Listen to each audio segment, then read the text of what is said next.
अंगूर रस से भरल अंगूर, करिया का अंगूर, हरियर का अंगूर। अरे ले ला हो ए बाबू, ले ला हो अंगूर। अरे भाई और अंगूरवा से तो बढ़िया अंगूर वाली लागती है रे, अंगूर से ज्यादा रस्ते करा में भरल लागता। चल ना पूछल जाओ। कथी रे?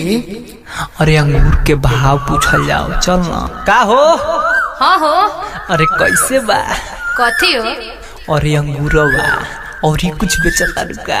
अच्छा अंगूर कौन वाला लेवे के बा? देखो पट भर जाए तो सब ले लेम, तू सब के भाव बताब। अच्छा ला सुनो।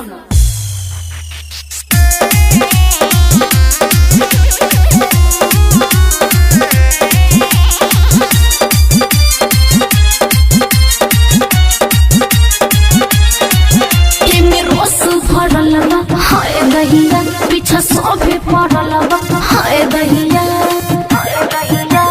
ए बाबू एमे रस भरल बा, हाय दहिया पीछा सोभे पड़ल बा, हाय दहिया काला वाला तेज हरियर बीस वाली, काला वाला तेज हरियर बीस वाली।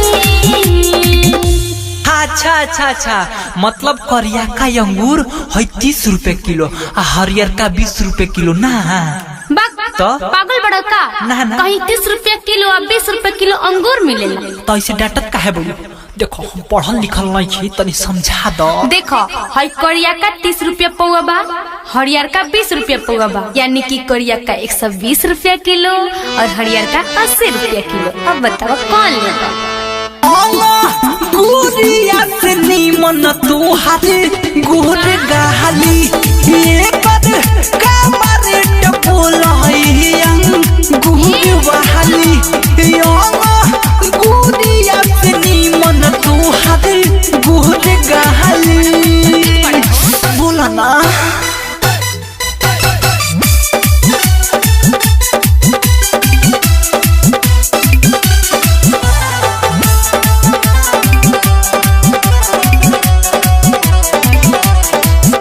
ऐसे बतिया बहना हो, गंदी गंदी बात हो, ना तो अंगूर के जगह बाजई बलात हो।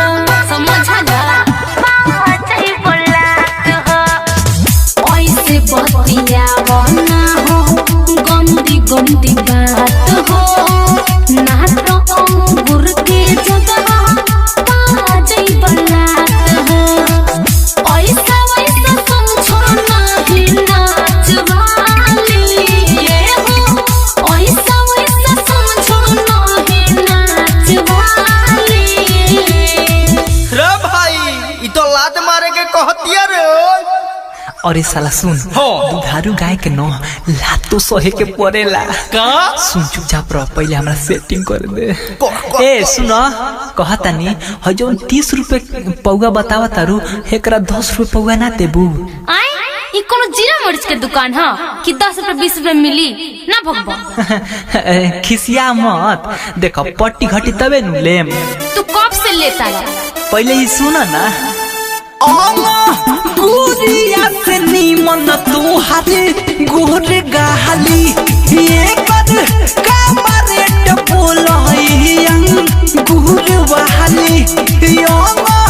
गुरिया से नीमन तू हाथे गुर गाली, बोला ना।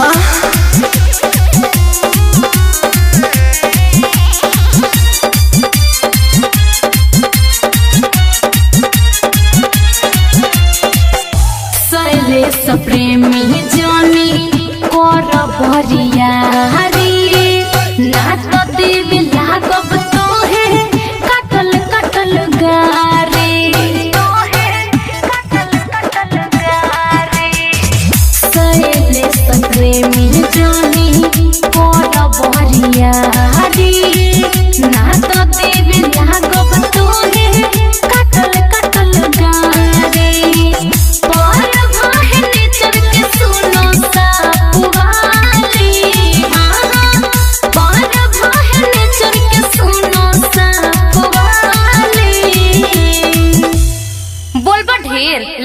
मरद लगे फोन। आए तार शादी हो गइल बा? हाँ बाकी शादी से तरह से का मतलब है? ना एक कोनो बात ला ना तो मतलब जाइए नहीं। से लेवे के बाद रुक तो जा। एक बात ला। देखो तू खाली अपने सुनता तनी हमरो सुनो ना।